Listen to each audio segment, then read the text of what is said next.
Далее предлагаем обзор экономических, мировых, спортивных и других новостей. И для начала озвучим актуальный курс валют.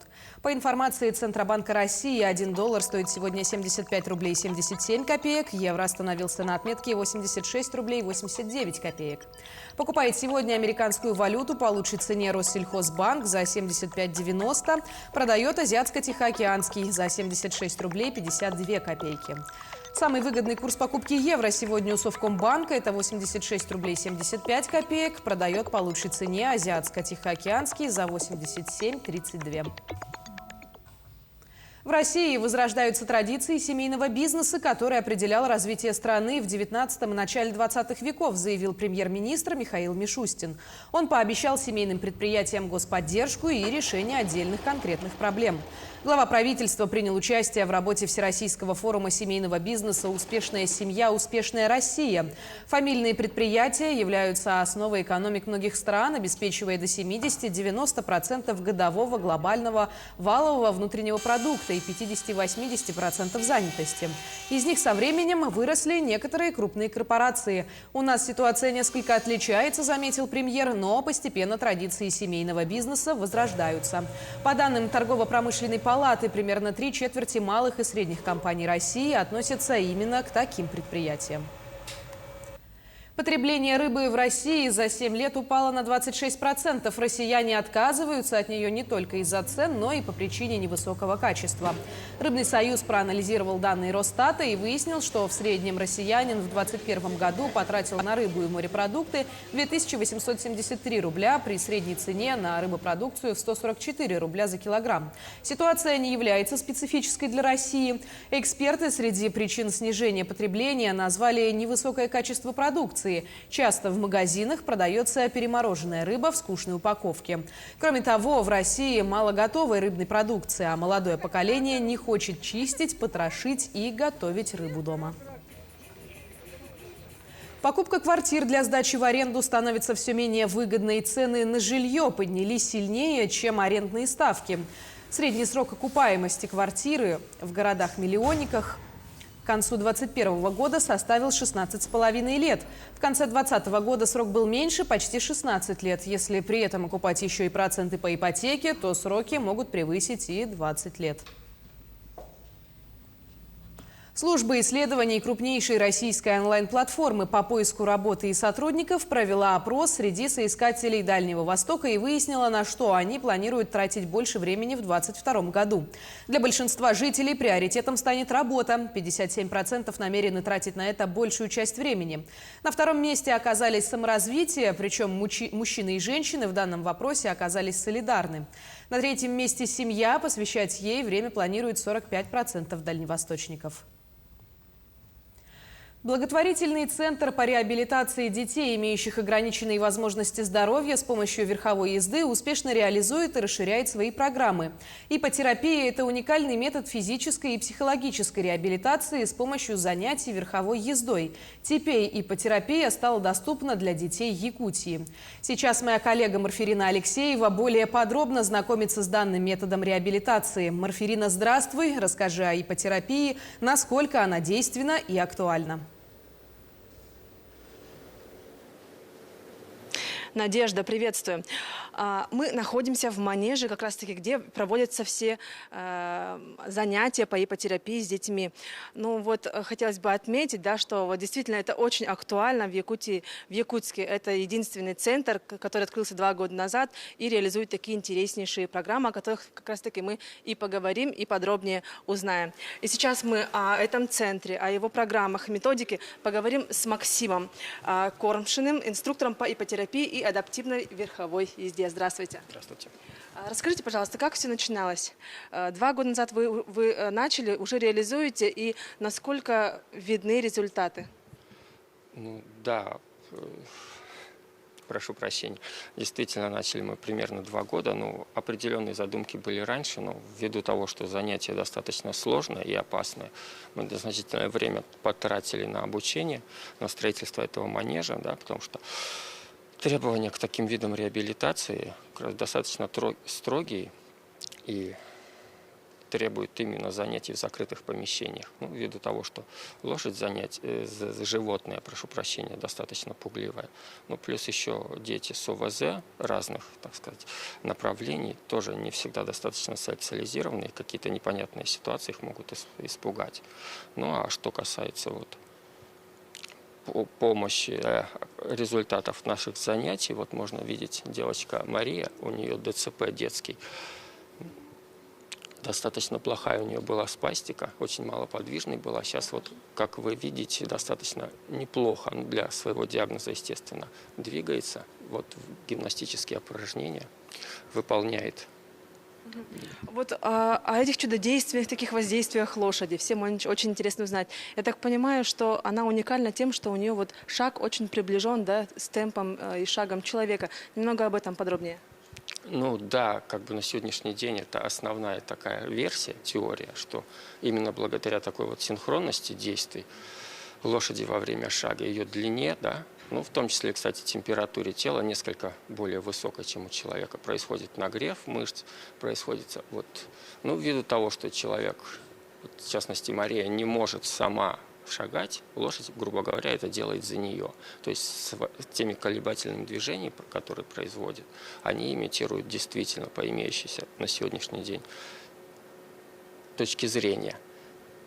Ну, кстати, есть, говорит, что иногда еще сейчас, особенно в крайние 5 лет, были исследования немецких ученых, говорят, что на самом деле все не так, и просто сам по себе факт влияния колебательных движений лошади и ее повышенной температуры дает такой результат.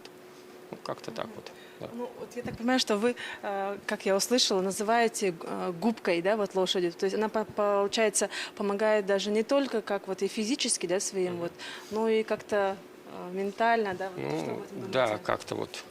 Ну, принято, опять же, считать, что лошади, вообще многие домашние животные очень хорошие эмпаты. То есть собаки, кошки, они ведь тоже хорошо чувствуют эмоции хозяев. Ну, просто в силу того, что много тысяч лет живут с нами. Да, и действительно. Вот на сегодняшний день такой конкретной, точной методики не существует, да, доказательств каких-то вот, ведутся просто работы. И, наверное, из-за этого очень сложно, да, вот легко встретить каких-то мошенников или таких людей, которые как-то не так преподносят. Что вы об этом думаете? Я знаю, что вы написали книгу, немножко о книге и от этой точки зрения. Да, ну, да, это свойственно очень многим методикам. Сейчас очень много появилось методик, которые, скажем, в силу особенностей нашего законодательства, особенностей, не всегда успевают вовремя быть сертифицированы, не всегда разработаны методики и стандарты оказания таких вот услуг. Ну, что, к сожалению, дает возможность, как вы справедливо сказали, иногда откровенным мошенникам, но иногда людям, которые не совсем понимают, чем занимаются. В частности, верховая езда, она в целом занятие не самое безопасное, а тут еще речь идет о детях-инвалидах. Ну, поэтому, да, и вот мой личный склад, чем я справедливо горжусь, надеюсь, это вот серия книг планируется, сейчас написал первую часть.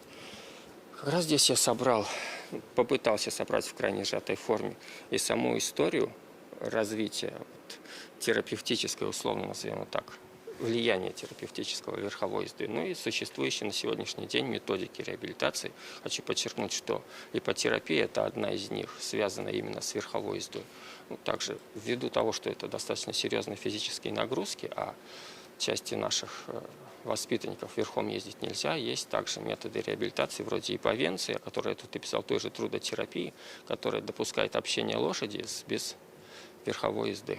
Вот. Ну, а как же тогда быть, если вот очень много таких недобросовестных людей? Вот вы как автор, расскажите, как выбрать родителю того самого преподавателя, наставника, инструктора?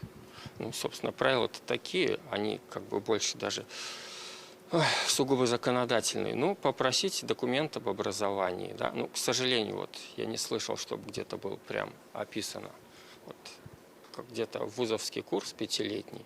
Ну, как правило, это идет либо повышение квалификации, если речь идет о медработнике, либо специалисте по адаптивной физкультуре, либо о профессиональной переподготовке, если речь идет о специалистах с высшим или средним образованием других направлений.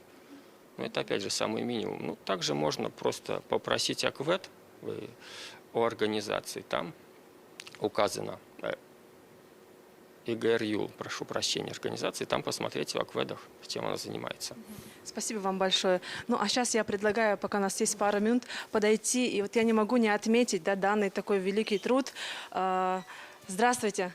Расскажите, пожалуйста, немножко о вашем пациенте. Что за диагноз, какие есть у вас уже продвижения, как долго вы занимаетесь?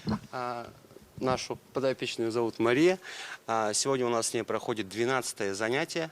Начали мы с ней заниматься месяц назад. Очень стабильно посещает, то есть не пропускает тренировок. И уже видно очень хороший результат. Это показывает тем, что мы с ней довольно-таки неплохо развили равновесие верхом на лошади. У нее очень хороший баланс появился. Активизировали у нее тонус в левой ручке и в левой ножке. Мы отдельно прорабатываем эти части тела. И уже, то есть мы можем увидеть, как она самостоятельно выпрямляет руку, тонуса нету. И также она может ее спокойно сгибать. То есть тонус из руки ушел. Что это очень хороший показатель для такого короткого промежутка времени. Да, 12 занятий вы сказали, 12 занятий, да. И у нас Я хочу представить, это один из создателей данного благотворительного Андрей, да, Полежаев. Меня зовут Полежаев Андрей Вячеславович, да, я являюсь основателем и руководителем данного фонда, где мы занимаемся лечебной верховой ездой. Скажите, помимо ДЦП, какие еще у вас есть пациенты с какими диагнозами? В принципе, все ОВЗ, то есть все ограничения здоровья, это аутизм, даунизм, ДЦП, гиперактивность и все, задержка речевого развития, задержка психоречевого развития, все, что связано с нарушением нервной системы, это все мы стараемся побороть в нашем центре. Спасибо большое вам за ваш великий труд.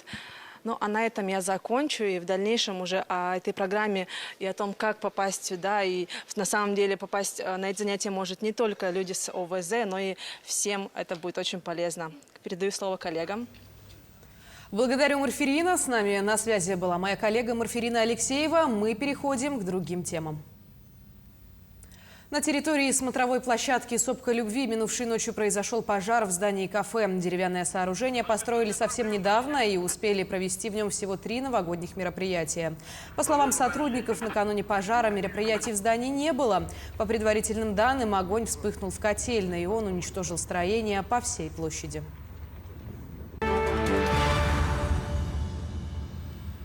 Мы переходим к мировым новостям. Сторонники теннисиста Новака Джоковича устроили акцию протеста после того, как Федеральный суд Австралии отклонил апелляцию сербского спортсмена о повторном аннулировании его визы и депортации. Согласно судебному постановлению, Джокович обязан покинуть Австралию в ближайшее время, а в соответствии с законодательством страны теннисист не сможет обращаться с просьбой о выдаче австралийской визы в течение 3 лет. Сербский спортсмен заявил о своем разочаровании в связи с вердиктом, при этом добавив, что уважает вынесенное решение и будет сотрудничать с властями в связи с отъездом из страны.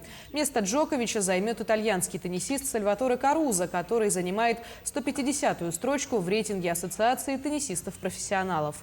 Напомним, первая ракетка мира Новак Джокович, прибывший на чемпионат мира по теннису в Австралии, был задержан в аэропорту Мельбурна, когда не смог предъявить документы о медицинском освобождении от вакцинации против коронавируса.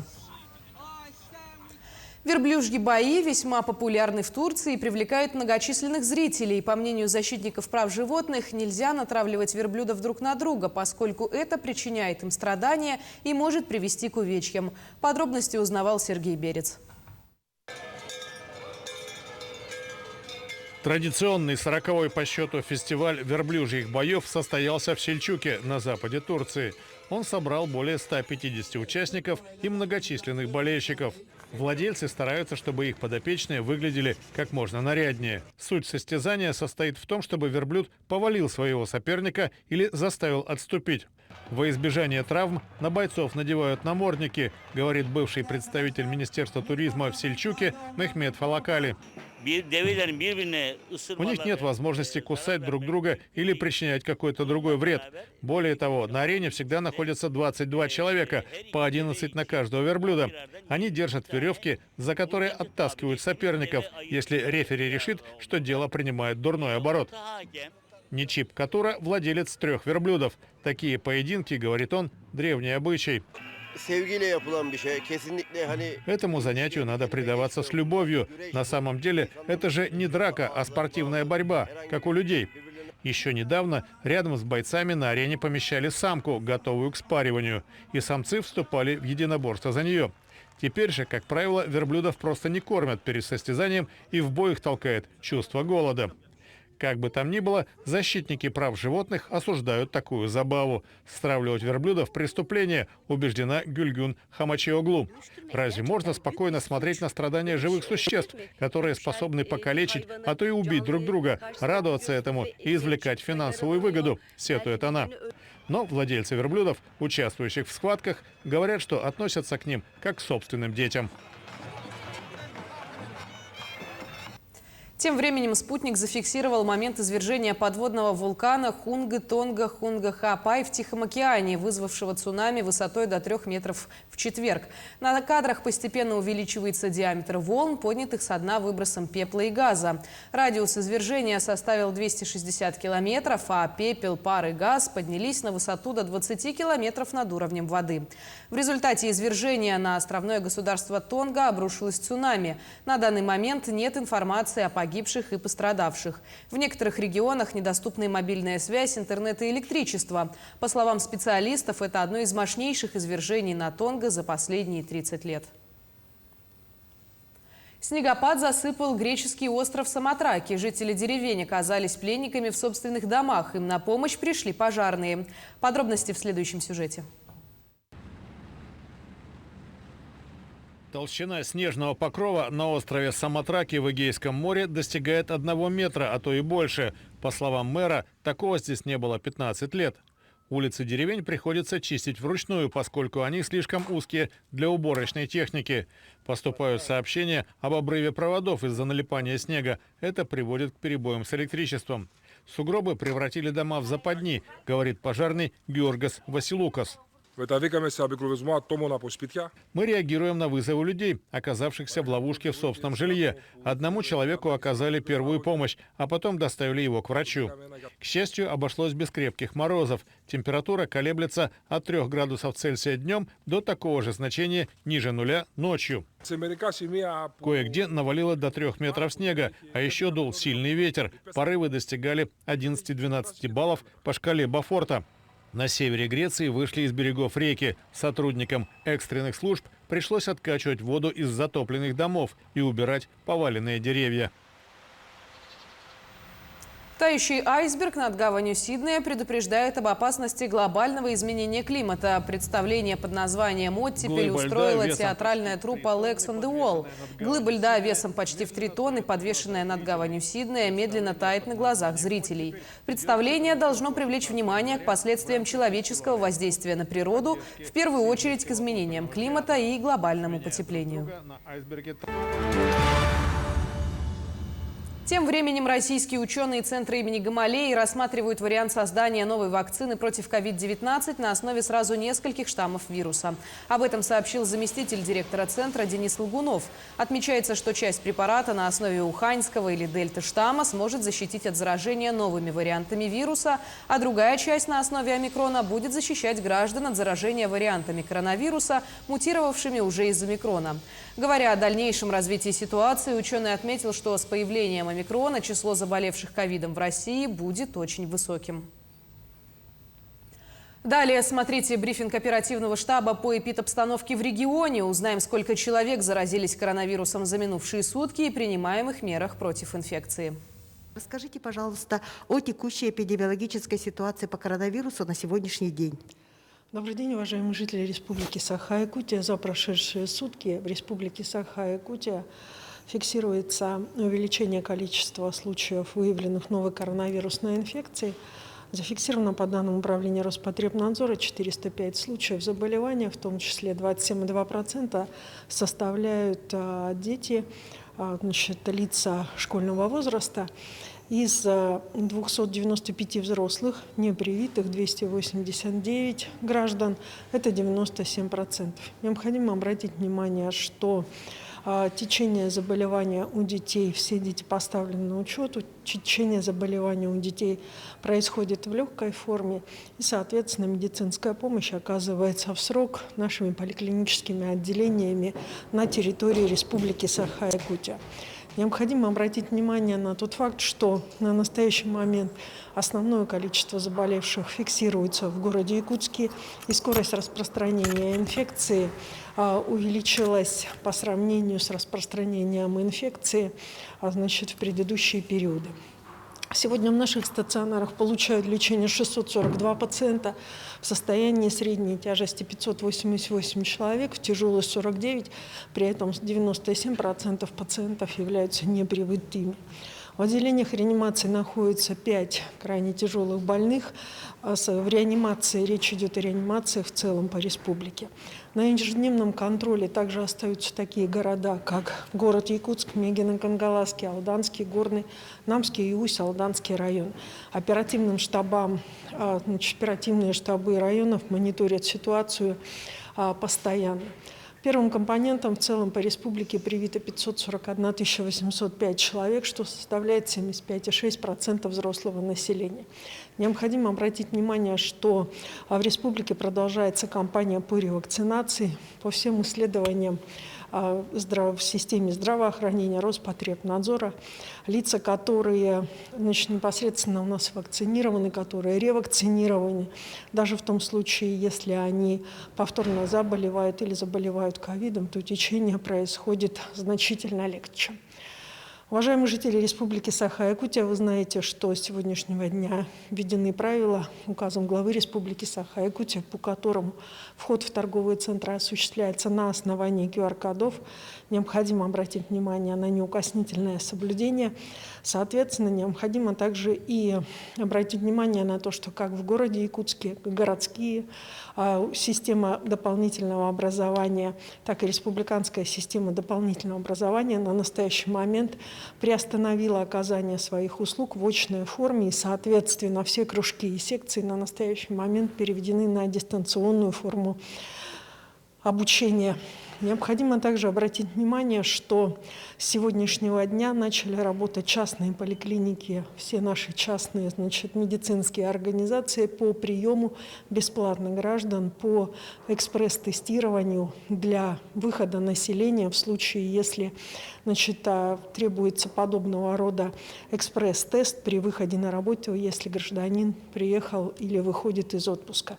Данное правило на выход именно на определенные объемы для медицинских частных организаций связано с тем, чтобы в поликлиниках развести потоки. Кроме того, с сегодняшнего дня началось экспресс-тестирование всех работающих на сменах в жизнеобеспечивающих предприятиях города.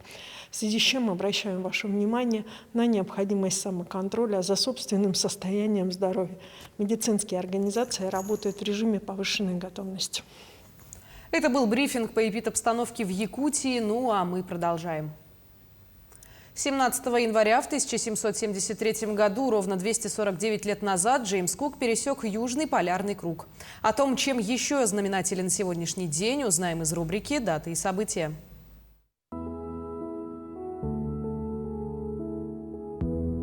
На календаре 17 января, понедельник. Сегодня Международный день детских изобретений. Датой для него выбран день рождения одного из выдающихся американцев Бенджамина Франклина. Примечательно, что свое первое изобретение – пару лаз для плавания – он изобрел в возрасте 12 лет. В третий понедельник января Америка отмечает национальный праздник – День Мартина Лютера Кинга. Праздник, посвященный жизни и идеалам чернокожего борца за гражданские права. А итальянцы сегодня празднуют День аббата святого Антония, основателя монашества, нового духовного движения того времени. Этот день отмечается по всей Италии, но особенно красочные и широкие празднования проходят в южной и центральной частях страны. По народному календарю сегодня Зосима Пчельник. Он считается покровителем пчеловодов и бортников, именно поэтому молились о хорошем сборе меда. Гадали в этот день и на погоду. Чистое небо с полной луной предвещало сильное половодье. А если при безоблачном небе еще и морозно, значит холода будут стоять еще долго. Знаменательное событие в истории. 1627 лет назад в этот день Римская империя разделилась на Восточную и Западную. Вскоре Восточная империя превратилась в самостоятельное государство – Византию. 645 лет назад в этот день резиденцией Папы Римского становится Ватикан. 17 января 13 кардиналов торжественно сопровождали Папу Римского Григория XI в Ватикан, самое маленькое государство площадью всего 44 га. 101 год назад был издан декрет Совнаркома РСФСР о воздушных передвижениях, ставший первым законодательным актом Советской России в области воздушного права. В этот день родились Бенджамин Франклин, американский государственный деятель, ученый, один из отцов-основателей США. Константин Станиславский, русский актер, режиссер, педагог, реформатор театра, народный артист Советского Союза. Далида, французская певица и актриса. Мухаммед Али, американский боксер, олимпийский чемпион. Майя Чебурданидзе, советская грузинская шахматистка, 6-я чемпионка мира, гроссмейстер. Джим Керри, канадско-американский киноактер, сценарист и продюсер. Именины сегодня отмечают Александр, Аристарх, Артем, Архип, Афанасий, Денис, Ефим, Иосиф, Карп, Климент, Марк, Прохор, Никанор, Семен, Степан, Терентий, Трофим, Фаддей и Филипп. Гордей, Демьян, Изабель и Мишель – удачницы все чаще дают новорожденным редкие имена. И они, как правило, не повторяются, рассказывают специалисты местного ЗАГС. За 5 лет пик рождаемости пришелся на 18-й год. Тогда на свет появился 121 младенец. В прошлом году – 112. Один из малышей прославил город. Айтал Данилов стал 10-тысячным жителем Якутии и обновил статистику рождаемости в последней переписи населения. Половина новорожденных удачного – не первенцы и даже не вторые дети в семье. Яркий трактор с неоновыми вывесками дарит жителям села Лосево в Воронежской области не только праздничное настроение, но и чистые улицы без снега, а главное – совершенно бесплатно. Энтузиаст и владелец транспорта Дмитрий Равенский расчисткой снега занимается в селе уже 6-й год. Работать мужчина предпочитает по ночам, так он успевает подготовить улицы к утру, чтобы жители смогли комфортно отправиться на работу или отвезти детей на учебу. По словам Равенского, порой он выезжает на уборку даже на Новый год и дни рождения, ведь погода – вещь непредсказуемая. А для того, чтобы создать праздничное настроение и другим жителям села, он решил украсить свой трактор. Снег, он ассоциируется у всех с праздником. Естественно, с каким? С Новым годом. Новый год, Рождество. Вот. И это доброе дело, и чтобы оно было более яркое, более сказочное, более загадочное, пришла идея его разукрасить неоновой лентой, вот, для того, чтобы он был яркий, заметный и вызывал улыбку на лице у людей. Сотрудники общественной организации защиты животных «Конная тропа» спасли 2 тяжело раненых лебедей, попавших в беду в заболоченной местности Ленинского района Волгоградской области. Несмотря на усилия зоозащитников, одна из пернатых скончалась в приюте «Птичий остров» из-за старых травм и сопутствующих осложнений. О состоянии второй спасенной птицы расскажем далее. По словам руководителя конной тропы Егора Осипова, о попавших в западню птицах мужчина узнал от знакомой. После тщательной подготовки зоозащитник вместе с товарищами направились к указанному месту для проведения спасательной операции. Первого лебедя удалось быстро достать из водяного плена, а вот подарить свободу второй птице оказалось не так просто. Со вторым нам пришлось повозиться. Мы использовали лодку, мы использовали сети, сачок. Вот, он от нас очень долго пытался уплыть, забирался на лед, лед проламывался. Илья очень долго пробыл в воде в районе 3,5 часов. Он плавал в водолазном костюме, а мы по очереди плавали на лодке. Вот. В итоге чуть не утопили ту же самую сеть, это все обмерзало. Когда мы вынимали лодку из воды, она весила на 50 килограмм больше, чем когда мы ее туда заносили. Спасенную пару пернатых зоозащитники отвезли в приют «Птичий остров». Однако у лебедушки оказалась серьезная травма, которая не оставила шансов на выживание. Самец же остался в приюте для прохождения курса лечения. У него обнаружили травму плеча, предположительно сильный ушиб, который негативно влияет на самочувствие и общее состояние птицы. Наш красавец, он остался один. Гришка. Гришка его назвали нашедшие. К нашему огромному, конечно, сожалению, не получилось спасти девочку. Вот. Он очень сильно переживает, потому что лебеди – это парные птицы. Но мы советовались с орнитологами, с теми, кто занимается именно непосредственно лебедями. Это Биосфера Балтики, наши друзья. Это другие центры различные. Они сказали, что у него вполне есть возможность создать новую пару. Несмотря на сложности, сотрудников приюта радуют оптимистичные прогнозы специалистов. В планах вылечить Гришку уже к весне, чтобы подготовить лебедя к возвращению в дикую природу. Выпускать счастливчика планируют в Волгоградской области. Анна Васильева, Сахалина Михайлова, Волгоградская область. Гусь Гриша и гусыня Глаша, за чьей жизнью наблюдают 28 тысяч подписчиков, уже год покоряют сердца пользователей ТикТок.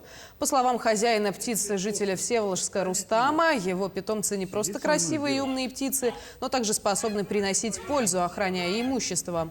Мужчина поделился, что пернатые сторожи однажды уже предупредили его о ворах, подняв шум, когда злоумышленники попытались проникнуть на территорию дома. Короткие видео своих питомцев хозяин Гриши и Глаши выкладывает в ТикТок в формате, который сам называет «на бегу». Мужчина не препятствует всем желающим сфотографировать и гусей, но предостерегает от того, чтобы пернатых гладили по голове, поскольку птицы могут испугаться и напасть. Хозяин Гриши и Глаши также поделился, что планирует продолжать вести блог о жизни своих питомцев и пообещал, что в ближайшем будущем история птиц получит новое развитие, ведь к весне у гусей появится потомство. Вдвоем они очень хорошо взаимодействуют. Это мы заметили тогда, когда у нас были проблемы с лапами у Григория. Я когда взял гуся, взял больного, у него были проблемы с оперением, он не умел плавать, начал тонуть, вырвал себе на каждой лапе по пальцу. Мы его лечили около 3,5 месяцев. И в этот период Глаша от него вообще не отходила. Максимум расстояние это 1,5 метра. И в этот момент я понял, что гуси очень преданные. На этой неделе, 22 января, в Ямиконском районе состоится 3-й зимний экстремальный марафон. И в этом году он будет посвящен столетию образования республики и 80-летию воздушной трассы Аляска-Сибирь. Спортсмены пробегут по дистанциям 5 километров, 10 километров, полумарафон и полноценный марафон. По прогнозу метеорологов, сильных морозов не ожидается.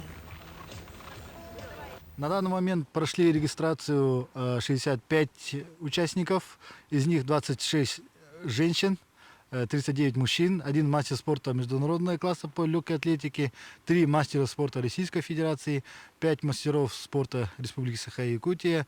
И также примут участие иностранные спортсмены, 1 человек из Объединенных Арабских Эмиратов, 1 человек из Белоруссии. Также примут участие наши спортсмены из республики, из 10 районов. Считанные дни остались до крещенских купаний. В Якутске сотрудники МЧС уже подготавливают купель на традиционной местности. Подробнее расскажет Саргалана Неустроева. Она находится с нами на прямой связи. Саргалана, приветствую. Как в этом году пройдут купания? Что необходимо знать желающим принять участие? Приветствую, Надежда. Для начала хотелось бы отметить, что сейчас я нахожусь на Зеленом лугу, где традиционно и проходят крещенские купания. Вот, собственно, вход в то место, где будет расположена купель и раздевалки. Здесь соорудили такую вот арку из льда и 2 фигуры. Вот здесь расположена место для забора воды освещенной.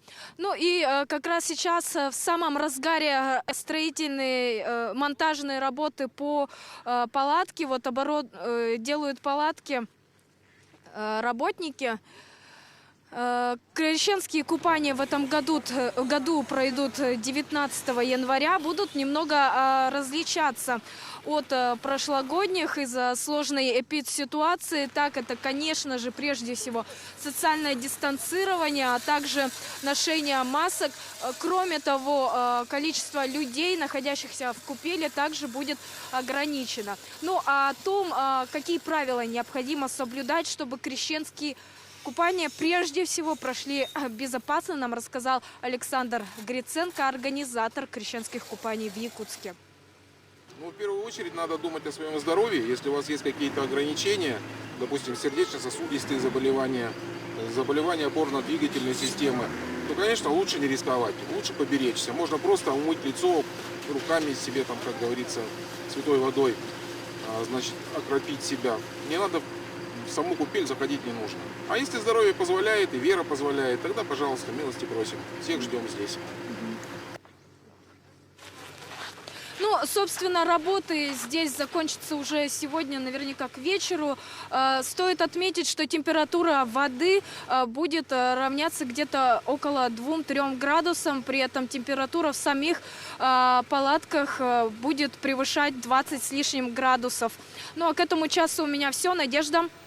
Благодарю, Сыргылана. Напомню, с нами на связи была наша коллега Сыргылана Неустроева. А мы продолжаем. Огонь 7-х международных спортивных игр «Дети Азии» пронесут через все муниципальные образования Приморья в июне. Участие в соревнованиях подтвердили уже 24 страны. Огонь игр прибудет из Якутии во Владивосток 12 июня. Эстафета огня пройдет по всем 34 муниципальным образованиям Приморского края. В ней примут участие 375 человек. Именитые и лучшие спортсмены муниципальных образований, активисты, ветераны спорта и школьники, показавшие высокие достижения в учебе, спорте и общественной жизни школы и района. В завершении выпуска расскажем о погоде в крупных городах Якутии. В Алдане сегодня минус 31, ближе к ночи ожидается минус 39, порывы ветра достигнут 4 метров в секунду. В Нерюнгри минус 33, давление составляет 704 миллиметра ртутного столба. Ближайшей ночью температура воздуха составит минус 42 градуса. В Ленске сегодня минус 31, к ночи температура воздуха остановится на отметке в минус 37 градусов, ветер до 6 метров в секунду. В Мирном минус 35, давление составляет 743 миллиметра ртутного столба, ветер до 4 метров в секунду. И в столице республики сегодня днем минус 37 градусов. Ближайшей ночью столбики термометров остановятся на отметке минус 43. Ветер от 1 до 2 метров в секунду. Давление составляет 770 миллиметров ртутного столба. На этом у меня все. Мы следим за развитием событий. Оставайтесь с нами.